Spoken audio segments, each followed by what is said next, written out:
দেখতে পাওয়ার জন্য নবী করিম সাল্লাল্লাহু আলাইহি ওয়াসাল্লাম বলেছেন, এই জান্নাতকে তুমি যদি পেতে চাও, আল্লাহ তাআলা কোরআনের মধ্যে বলেন, as-salatu miftahul জান্নাত, as-salatu মিফতাহুল জান্নাত।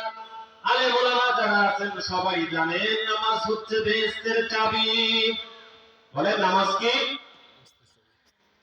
বেহেশত যদি আপনি খুলতে চান, বেহেশতকে যদি আপনি পেতে চান, অবশ্যই অবশ্যই আপনাকে বেহেশত পাওয়ার জন্য দুনিয়ার মধ্যে নামাজকে কায়েম করতে হবে। এবার প্রশ্ন হলো, নামাজ কি আমরা কিভাবে কায়েম করব? নামাজ কিভাবে আমরা প্রতিষ্ঠা করব? নামাজ প্রতিষ্ঠা করার জন্য নিজে নিজে নামাজের প্রতি খেয়াল রাখতে হবে, দৃষ্টি রাখতে হবে। আল্লাহ বলেন, বান্দা তুমি যদি জান্নাতে যেতে চাও, জান্নাত মানে হলো বাগান, এই বাগানের মধ্যে যদি তুমি ঘুরতে চাও, কিয়ামতের ওই কঠিন ময়দানে তুমি যদি জান্নাতকে পেতে চাও, সূরা বাকারার 25 নম্বর আয়াতের মধ্যে আল্লাহ তাআলা বলেন, ওয়াবাশশিরিল্লাযীনা আমানু ওয়া আমিলুস সালিহাতি আন্না লাহুম জান্নাতুন তাজরি মিন তাহতিহাল আনহার।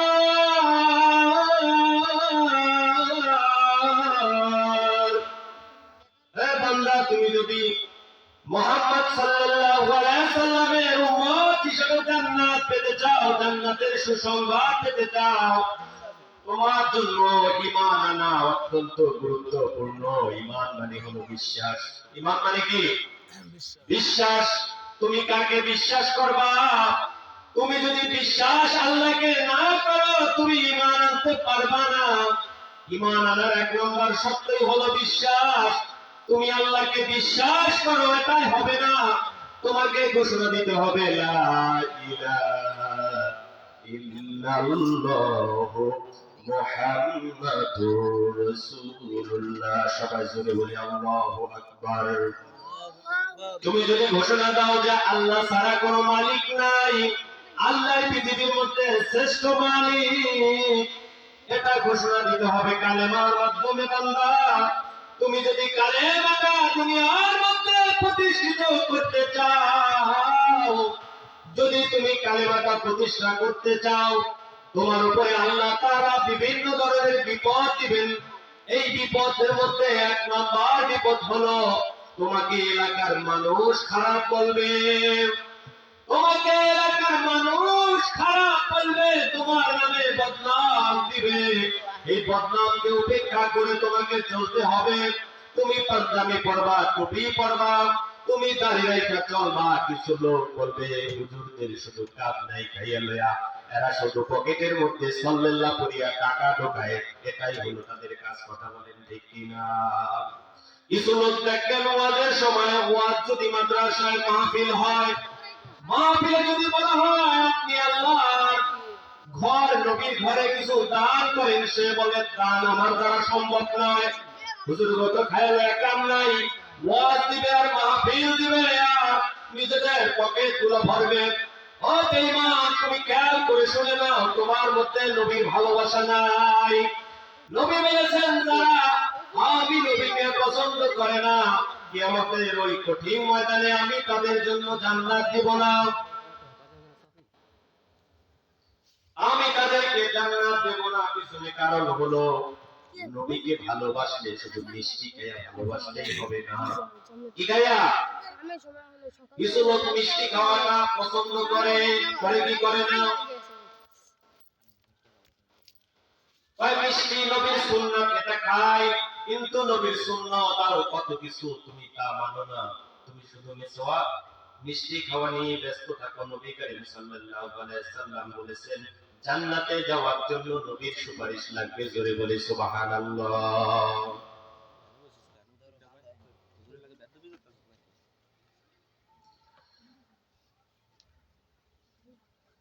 সূরা মুহাম্মাদের 15 নম্বর আয়াতে আল্লাহ তাআলা বলেন, মাসালুল জান্নাতিল্লাতী ওয়াইদ المتقون في أنهار من الماء غير الأسن والنهار من اللبن لم يتغير طعام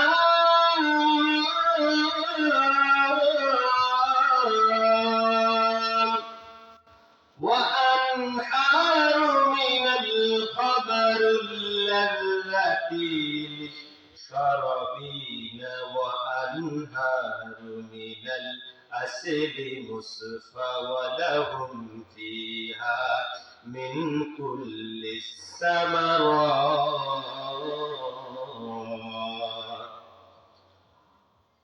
আল্লাহ তাআলা কোরআনের মধ্যে বলেন যারা আল্লাহকে ভয় করবে যারা নবীকে ভয় করবে তারা মানুষের সাথে যখন ওয়াদা দিবে ওয়াদাটা রক্ষা করে চলবে জোরে বলেন ঠিক কিনা যারা ওয়াদা করবে ওয়াদা দিয়ে মানুষের সাথে ওয়াদা দিয়ে ওয়াদা রক্ষা করবে আল্লাহর নবী বলেছেন মুনাফিকের আলামত তিনটা মুনাফিকের তিনটা আলামত এর মধ্যে মুনাফিকের এক নম্বর আলামত হলো মুনাফিক কথায় কথায় মিথ্যা বলবে বলেন মুনাফিক কি করবে কথায় কথায় মিথ্যা বলবে দুই নম্বর মুনাফিক আমানত কোন জিনিস রাখা হলে এই আমানতকে খেয়ানত করবে জোরে বলেন নাউজুবিল্লাহ আমানত যে কোনো জিনিসই হতে পারে এই আমানত যখন তার কাছে রাখা হবে আমানতকে সে খেয়ানত করে দিবে মুনাফিকের তিন নম্বর বৈশিষ্ট্য হলো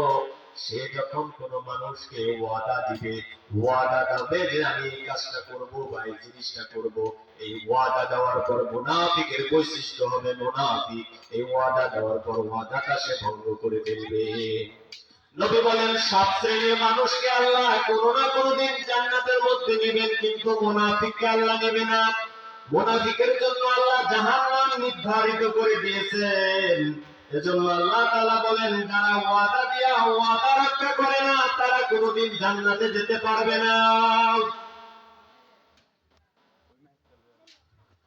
আল্লাহ তাআলা মুনাফিকদেরকে জান্নাত দিবেন না কারণ তারা এই জান্নাত পাবে না জান্নাতটা কেমন হবে আল্লাহ বলেন এই জান্নাতের মধ্যে আল্লাহ তাআলা মিষ্টি জাতীয় খাবারগুলো বেশি করিয়া রাখবেন জোরে কোন সুবহানাল্লাহ এই মিষ্টি জাতীয় খাবার থাকবে জান্নাতের মধ্যে ঝর্ণা থাকবে জান্নাতের মধ্যে সুন্দর সুন্দর ফল থাকবে জান্নাতের মধ্যে মধুর একটা ঝর্ণা থাকবে এই মধুর ঝর্ণা দিয়ে মধু পড়বে মদের একটা ঝর্ণা থাকবে আল্লাহ তাআলা বলেন বান্দা তুমি যদি জান্নাতি ফল ফলাদি খেতে চাও তাহলে তোমাকে অবশ্যই জান্নাত যাওয়ার জন্য জান্নাতি কাজগুলো দুনিয়ার মধ্যে করতে হবে আকিমুস সালাত তুমি নামাজকে কায়েম করো ওয়া আতুজ যাকাত তুমি যাকাত দাও তোমার উপরে যদি আল্লাহ তাআলা সম্পদ দেয় সম্পদের যাকাত দাও রমজান মাসে তুমি রোজা রাখো যদি আল্লাহ তাআলা তোমাকে প্রচুর পরিমাণে টাকা দেয় তাহলে তুমি হজ করো কি করবা হজ করবা তুমি যদি সুদে টাকা লাগাও কোনদিন তুমি জান্নাতে যেতে পারবা না তুমি যদি ঘুষ খাও ঘুষ খাওয়ার কারণে তুমি জান্নাতে যেতে পারবা না তুমি যদি ওয়াদা দিয়ে ওয়াদা না রাখো তুমি জান্নাতে যেতে পারবা না ডানপন্থী যারা যারা জান্নাতে যাবে আল্লাহ তাআলা বলেন জান্নাতি মানুষদের জন্য আল্লাহ মৌসুমী ফল রেখেছেন বিভিন্ন ধরনের ফল এই ফলগুলা জান্নাতি লোকগুলা খাইবে আল্লাহ তাআলা বলতেছেন ওয়া আসহাবুল ইয়ামিন মা আসহাবুল ইয়ামিন ফি সিদরি মুকদুদি ওয়াত তাল্লা মামদুদি ওয়া জিল্লাল মামদুদি ওয়া মা মাসকুনা ওয়া ফাকিহাতুল কাসিরিন ডানপন্থী লোক যারা হবে এই ডানপন্থী লোকগুলো আল্লাহ তাআলা বলেন তারা ভাগ্যবান হবে জোরে বলুন সুবহানাল্লাহ ডানপন্থী লোক কারা হবে যারা জান্নাতে যাবে তারা হবে ডানপন্থী লোক এই ডানপন্থী লোকগুলো হবে ভাগ্যবান তারা থাকবে এমন একটা জান্নাতে যে জান্নাতের মধ্যে থাকবে বাগান ফুলের বাগান যেরকম দেখতে সুন্দর, তার চাইতে কোটি কোটি গুণ সুন্দর হবে এই জান্নাতের মধ্যে। যে গাছগুলো থাকবে, কোন গাছের মধ্যে কাঁটা থাকবে না। জোরে কোন সুবহানাল্লাহ। জান্নাতের লোকদেরকে যেই ফলগুলা খাওয়ানো হবে, ফলের মধ্যে কোনো দানা থাকবে না, এত সুন্দর ফল। জান্নাতি যে গাছগুলা থাকবে, গাছের সাথে কোনো কাঁটা থাকবে না, এবং তাদেরকে আল্লাহ তাআলা প্রচুর পরিমাণে ফল ফলাদি ওই জান্নাতের মধ্যে দিয়ে দিবেন। জোরে কোন সুবহানাল্লাহ। সূরা আত-তাহার 13 নম্বর আয়াতে আল্লাহ তাআলা বলেন, লা ইয়ারাউনা ফিহা শামসা ওয়ালা জামহারিরা।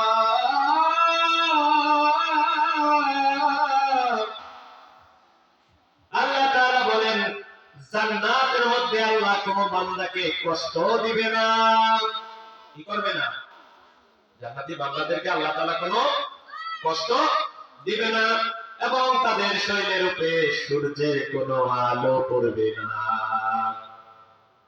জান্নাতি বান্দাগুলোকে আল্লাহ শীত দিবে না। জোরে কোন সুবহানাল্লাহ।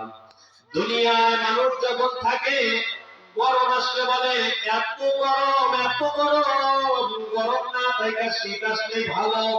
আবার শীত যখন আসে, মানুষ বলে শীত, এত শীত, এত শীত, এই শীত আর ভালো লাগে না। এই শীত বাদ দিয়ে যদি গরম আসে, গরমটাই আমাদের জন্য ভালো। জোরে কোন কথা ঠিক কিনা? জোরে বলেন ঠিক কিনা? এজন্য আল্লাহ বলেন, জান্নাতি লোকদেরকে আল্লাহ জান্নাতের মধ্যে কোনদিন শীত কিংবা গরম দিবেন না। সূর্যের তাপ তাদেরকে দিতে পারবে না, সূর্যের তাপ বন্ধ হয়ে যাবে। এবার আল্লাহ তাআলা বলতেছেন, জান্নাত হবে নিয়ামত ভরপুর সাম্রাজ্য।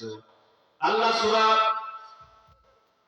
ওয়াকিয়ার মধ্যে বলেন, ইন্না আনশানাহুন্নাল ইনশাআ ফাজআলনাহুম আবকারু উরবা আতরাবা।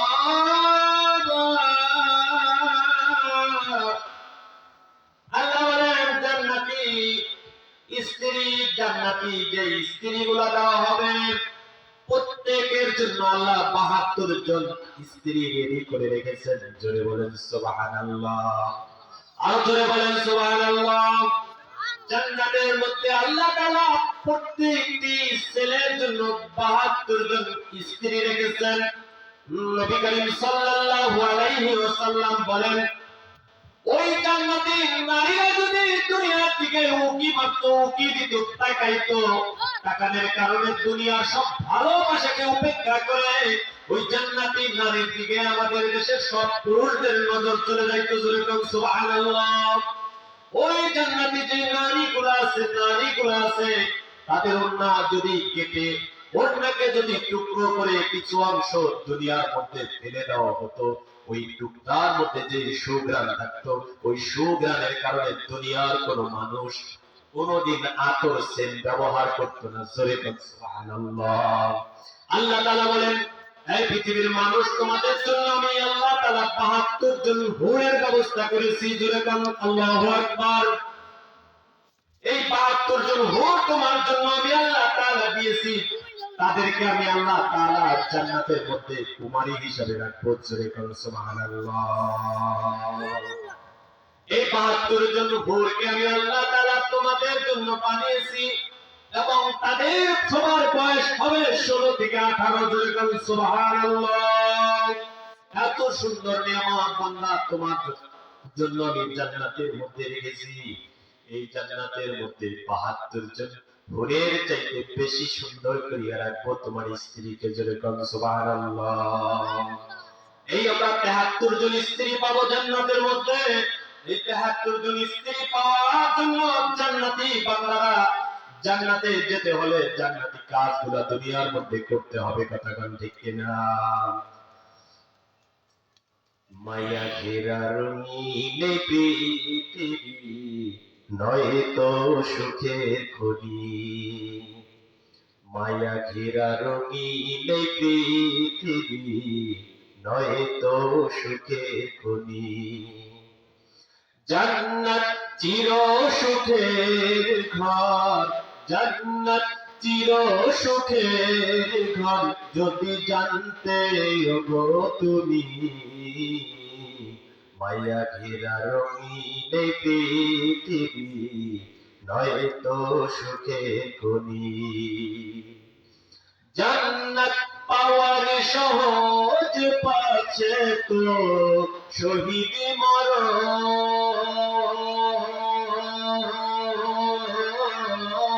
জান্নাত পাওয়ার সহজ পাচ্ছে তো শহীদ মরণ। শহীদ হলে খোদার রাহে, শহীদ হলে খোদার রাহে, তবে জান্নাত পাবে তুমি, মায়া ঘেরা রঙিন পৃথিবী নয়তো সুখের খনি। মায়া ঘেরা রঙিন পৃথিবী নয়তো সুখের খনি। জান্নাতে পাবে তুমি হুর গিলমান যাবে, জান্নাতের স্বপ্নে আমার তোমায় স্বাগত জানাবে। স্বার্থ একটাই, তোমাকে দিতে হবে কুরবানি, স্বার্থ একটাই, তোমাকে দিতে হবে কুরবানি। করতে পারো তুমি যদি, করতে পারো তুমি যদি সেই আল্লাহর গোলামি, মায়া ঘেরা রঙিন পৃথিবী নয়তো সুখের খনি। জোরে বল কথা ঠিক কিনা? এই পৃথিবী ছেড়ে একদিন চলে যেতে হবে কিনা? একদিন চলে যেতে হবে। রঙিন পৃথিবী ছাড়তে হইবে, সাদের এই দেহ মাটিতে খাইবে, শূন্য হবে জিন্দেগানি। আরে কার লাগিয়া করছো তুমি এত সুন্দর বাহারি রে মন, কার লাগিয়া করছো তুমি এত সুন্দর বাহারি, ঠিক কিনা? এই পৃথিবী ছেড়ে একদিন আপনাকে আমাকে চলে যেতে হবে। আল্লাহ নবীর সাহাবী আবু যর গিফারী রাদিয়াল্লাহু তাআলা আনহু বলেন, আবু যর গিফারী রাদিয়াল্লাহু তাআলা আনহু قال قال رسول الله صلى الله عليه وسلم من عبد قال لا اله الا الله ثم ما قال ذلك الى دخل الجنه। নবীর সাহাবী আবু যর রাদিয়াল্লাহু তাআলা আনহু বলেন, কোন মানুষ যদি মুখ দিয়ে বলে লা ইলাহা ইল্লাল্লাহ, নবী করিম সাল্লাল্লাহু আলাইহি ওয়াসাল্লাম বলেছেন ওই ব্যক্তির মৃত্যু বরণ করতে দেরি হবে, তার মাঝে আর আল্লাহর মাঝে পার্থক্য থাকবে না। যে লা ইলাহা ইল্লাল্লাহ জপতে জপতে মৃত্যু বরণ করবে সে ব্যক্তি জান্নাতি। জোরে কোন সুবহানাল্লাহ। জান্নাতে যাওয়ার জন্য নবী করিম সাল্লাল্লাহু আলাইহি ওয়াসাল্লামের সাহাবীগণ প্রচুর চেষ্টা করেছেন। নবীর সাহাবী আবু বকর, ওমর, উসমান, আলী এত পরিমাণে কান্না করেছে, নবীর সাহাবীদের দিকে তাকাইলে সে দৃশ্য আমাদের সামনে বিদ্যমান। নবীর সাহাবী আবু বকর নবীকে এত পরিমাণ ভালোবাসতেন। একদিন নবী ডাক দিয়ে বললেন, আবু বকর, আমার উপরে আল্লাহ হেরা পর্বত গুহার মধ্যে কোরআন নামক কিতাব নাযিল করেছেন। জোরে বলি আল্লাহু আকবার।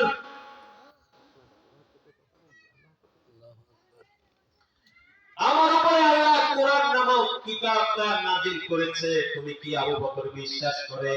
কয় অবশ্যই বিশ্বাস করি। কয় কি রকম বিশ্বাস করো? কয় আপনি যে আল্লাহর নবী এটাও বিশ্বাস করতে আমি আবু বকরের দ্বিধা নাই। সুবহানাল্লাহ। আবু বকরের বিশ্বাস করতে কোনো দ্বিধা নাই। কেন দ্বিধা নাই? পিছনে কারণ হলো আবু বকর মন থেকে রাসূলকে ভালোবাসেন, ঠিক কিনা? আমাদের নবী ঘুমিয়ে আছেন মদিনার মধ্যে। কোথায় ঘুমিয়ে আছেন? সবচেয়ে উত্তম জায়গায় মদিনা। যারা মদিনায় যায় নবীকে শুধু সালাম দেয়, কথা কোন ঠিক কিনা? নবী প্রত্যেকের সালামের জবাব দেয়। এবার আবু বকরকে নবী করিম সাল্লাল্লাহু আলাইহি সাল্লাম বলল, আবু বকর বিশ্বাস করো? শুধু কয় বিশ্বাসই করি না নবী, আমি প্রথমে পুরুষের মধ্যে ইসলাম গ্রহণ করলাম, আপনি আমাকে পড়াইয়া দেন লা ইলাহা ইল্লাল্লাহু মুহাম্মাদুর রাসূলুল্লাহ। সর্বপ্রথম পুরুষদের মধ্যে ইসলাম গ্রহণ কে করেছেন জোরে বলেন? সবার আগে ইসলাম গ্রহণ করেছেন মুসলমান জাহানের খলিফা, প্রথম খলিফা আবু বকর। এই আবু বকর যখন ইসলাম গ্রহণ করলেন, ইসলাম গ্রহণের পরে কিছুদিন পর নবী মক্কা থেকে মদিনায় হিজরত করলেন। হিজরতের আগে ডাক দিয়া বলে, আবু বকর হিজরত তো করতেছি, কিন্তু মক্কা থেকে আমি মদিনায় হিজরত করব, হিজরতের জন্য আমি তোমাকে আমার সাথী বানাবো। জোরে কোন সুবহানাল্লাহ। নবীকে যখন জিজ্ঞেস করা হলো, নবীকে যখন বলা হলো, নবী যখন আবু বকরকে বলল, আবু বকর বলে, ইয়া রাসূলুল্লাহ, আমি আপনার সাথে হিজরতে রাজি আছি। 6 মাস পরে একদিন রাতে রাসূল যখন মক্কা থেকে মদিনায় হিজরত করতেছেন, ডাক দিলেন, আবু বকর তুমি কোথায়? একটা ডাক দিতে দেরি হয়েছে। আবু বকর লাব্বাইক ইয়া রাসূলুল্লাহ, আমি এই যে আবু বকর রেডি আছি। কি করছি? আমি আবু বকর রেডি আছি রাসূল। বলেন কি বলবেন? বলে, আবু বকর আমরা এখন মক্কা থেকে মদিনার মধ্যে হিজরত করব, কিন্তু আমার একটা প্রশ্ন তোমার কাছে আবু বকর, এই যে তুমি একটা ডাক দেওয়ার সাথে সাথে যে ঘুম থেকে উঠে গেলা, তুমি কি এইমাত্র ঘুম থেকে উঠলা না কিছুক্ষণ আগে উঠছো? হুজুর সত্যি কথা বলবো। বলো। আপনি যেদিন বলেছিলেন আবু বকর হিজরত করা লাগবে, আমি আবু বকর শোনার পর 6 মাসের মধ্যে একদিনও নিজের পিঠটারে বালিশের সাথে দেই নাই, মাথাটা বালিশের সাথে লাগাই নাই, পিঠটা আমি হাতের সাথে দেই নাই। জোরে বল সুবহানাল্লাহ। ভালোবাসার জায়গা মদিনা, ভালো লাগার জায়গা মদিনা, ভালোবাসার জায়গা মদিনা, সবাই ভালো লাগার জায়গা মদিনা, এত সুন্দর জায়গা কোথাও দেখি না, এত সুন্দর জায়গা কোথাও দেখি না, সাজিয়েছে মালিক রব্বানা, ভালো লাগার জায়গা মদিনা, ভালোবাসার জায়গা মদিনা, ভালো লাগার জায়গা মদিনা। নবী করিম সাল্লাল্লাহু আলাইহি সাল্লাম আবু বকরকে নিয়ে হিজরত করলেন। কি ভালোবাসা রাসূলের জন্য ছিল, ঠিক কি না? প্রত্যেকটা সাহাবীদের ভালোবাসা ছিল নবীর জন্য। রাসূলের সাহাবী ওমর রাদিয়াল্লাহু তাআলা আনহু, একদিন রাসূল বললেন, ওমর যুদ্ধের ময়দানে তোমাকে সেনাপতির দায়িত্ব দেওয়া হয়েছে। তিনি বলেন, মাশাআল্লাহ, আমি যুদ্ধ করার জন্য প্রস্তুত। আলীকে বলা হয়েছে, আলী প্রস্তুত। ওসমানকে বলা হয়েছে, সেও প্রস্তুত। রাসূল যে কথাগুলো বলেছেন প্রত্যেকটা কথা যে সাহাবীরা মেনেছেন, তারাই তো পৃথিবীর মধ্যে দামি হয়ে গেছেন, ঠিক কি না? এই ওমর যখন ইসলাম গ্রহণ করে না, ইসলাম গ্রহণের আগে ওমর ছিল একদম বিশাল বড় ডাকাত। রাস্তায় মানুষদেরকে অন্যায়ভাবে ওমর মারত। ওমরের এই জমানাটা ছিল খুব খারাপ। ওমর ছিল বিশাল বীর। তিনি আবু জেহেলের সাথে যুদ্ধে করত, আবু জেহেলের সাথে দল করত। আবু জেহেল ছিল রাসূলের আপন চাচা। এই আবু জেহেল ইসলাম গ্রহণ করেন না, ইসলাম গ্রহণ না করার কারণে সে কাফের হয়ে মৃত্যুবরণ করেছে। পৃথিবীর মধ্যে আপনি দেখবেন না কোন মানুষের নাম আবু জেহেল রাখে, পৃথিবীর মধ্যে আপনি দেখবেন না কোন মানুষের নাম আবু লাহাব রাখে, পৃথিবীর মধ্যে আপনি দেখবেন না কোন মানুষের নাম ফেরাউন রাখে, পৃথিবীর মধ্যে আপনি দেখবেন না কোন মানুষের নাম কারণ রাখে, পিছনে কারণ হলো এই কারণ ফেরাউন, এরা সব হলো শয়তান। এরা কি শয়তান? এই শয়তানদের নাম মুসলমান কোনদিন রাখে না। হযরতে ওমর যখন মুসলমান ছিলেন না, মুসলমান যখন ওমর ছিলেন না, এমন সময় ওমরের উপরে আল্লাহ তাআলা বেজার, আবু জাহেলের উপরে আল্লাহ তাআলা যখন বেজার, তাদেরকে ইসলামের জন্য আল্লাহ কবুল করতেছে না, এমন সময় হযরতে ওমর রাদিয়াল্লাহু তাআলা আনহু রাসূলকে মারার জন্য হযরতে মুহাম্মদ সাল্লাল্লাহু আলাইহি সাল্লামকে মারার জন্য আবু জাহেল ঘোষণা দিলেন, নবী মুহাম্মদকে যে মারতে পারবে তাকে 70টা উট পুরস্কার দেওয়া হবে। জোরে বলেন নাউজুবিল্লাহ। নবীকে মারার জন্য যখন আবু জাহেল 70টা উটের ঘোষণা দিল, সর্বপ্রথম হযরত ওমর বলছে, আমি মুহাম্মাদের কল্লাটা আপনার কাছে এনে দেব। নবীর ওই কল্লাটা আমি আপনার কাছে এনে দেব। এটা বলার পরে নবী করিম সাল্লাল্লাহু আলাইহি ওয়াসাল্লামের কাছে খবর চলে গেল। নবী করিম সাল্লাল্লাহু আলাইহি ওয়াসাল্লাম দোয়া করলেন আল্লাহর কাছে, আল্লাহ, আবু জাহেল অথবা ওমরের মধ্যে তুমি কাউকে ইসলামের জন্য কবুল করে নাও। জোরে বলেন সুবহানাল্লাহ। আল্লাহ তাআলার নবীর দোয়া আল্লাহ কবুল করে ফেললেন। হযরত ওমরকে আল্লাহ ইসলামের জন্য দেখেন কিভাবে কবুল করেছেন। নবী করিম সাল্লাল্লাহু আলাইহি সাল্লামের সাহাবী হযরত ওমরকে আল্লাহ ইসলামের জন্য এত সুন্দরভাবে কবুল করেছেন। ওমর যখন আবু জাহেলের কথায় নবীর মাথাটা নাড়ার জন্য রওনা দিলেন, প্রতিমধ্যে ওমর দেখতে পাইলেন তার ভাগ্নি আর ভাগ্নির জামাই ঘরের মধ্যে বসে আছে। রাস্তা দিয়ে যাচ্ছে ওমর। এক লোক বলে, এই ওমর, তুমি কোথায় যাও? আমি যাই মুহাম্মাদের কল্যাণ আনার জন্য। নিজের ঘর ঠিক নাই, আর নিজে যায় আরেকজনের কল্যাণের জন্য। বুঝলাম না। তোমার ভাতিজি আর তার জামাই কিছুক্ষণ আগে নবীর কাছ থেকে কালেমা পড়ে মুসলমান হয়েছে। জোরে বলি আল্লাহু আকবার। এই দৃশ্য ওমর শোনার পরে ওমরের মধ্যে এত রাগ, তিনি ঘোড়া চড়ে তাড়াতাড়ি তার বাসায় চলে গেল। বাসায় যেয়ে দেখে ওমরের ভাগিনী আর তার জামাই কোরআন তেলাওয়াত করতেছে। জোরে বলেন সুবহানাল্লাহ। ওমর ওই ঘরের পাশে বসে বসে সাইড থেকে শুনতেছে পবিত্র কোরআনুল কারীম, তার ভাগ্নি আর তার জামাই তেলাওয়াত করতেছে। ওমর এটা শোনার পর ওমরের হৃদয়ের মধ্যে একটু নরম হতে লাগলো। সুবহানাল্লাহ। ওমরের হৃদয়টা নরম হচ্ছে। ওমরের ভিতরে রাগ আছে না নাই? আমার থেকে না জিজ্ঞাসা তুই মুহাম্মাদের কাছে কি করলি? ইসলাম তারে গ্রহণ করলি, আমার থেকে জিজ্ঞেস করলি না। ওমর ঘরের ভিতরে নখ দিলেন।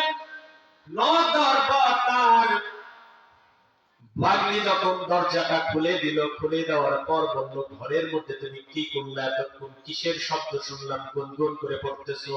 বলে কিছুই না। আবার জিজ্ঞেস করলো, কি পড়তেছিলা? বলে কিছুই না। আবার জিজ্ঞেস করলো, কি পড়তেছিলা? বলে কিছুই না। ওমর এত পরিমাণ তার ভাগ্নি আর ভাগ্নি জামাইকে মারলেন। মারার পর তারা বলতে বাধ্য হয়েছে, আমরা কোরআন পড়েছি। এবার বলে যে কোরআনটা পড়েছে, এই কোরআনটা আমাকে দাও। ওমরের কথা শুনে তার ভাগ্নি ডাক দিয়ে বলে, এই কোরআনকে আমি আপনার কাছে দিতে পারবো না। তাই কেন? তাই আপনার শরীর নাপাক আর এই কোরআন হলো পাক। কোরআন কি? কোরআন পাক। কোরআন ওযুবিহীন ধরা যায় না। ওমর বললেন, ওযুটা আমাকে শিখাইয়া দাও। তখন ওযুতে 4 ফরজ তাকে শিখাইয়া দেওয়া হলো। সে ওযু করলো। ওযু করার পরে কোরআন শরীফ শুধু পড়তেই আছে। যত পরে তত মজা। কোরআন পড়তে মজাই লাগে, কথা কম ঠিক কিনা?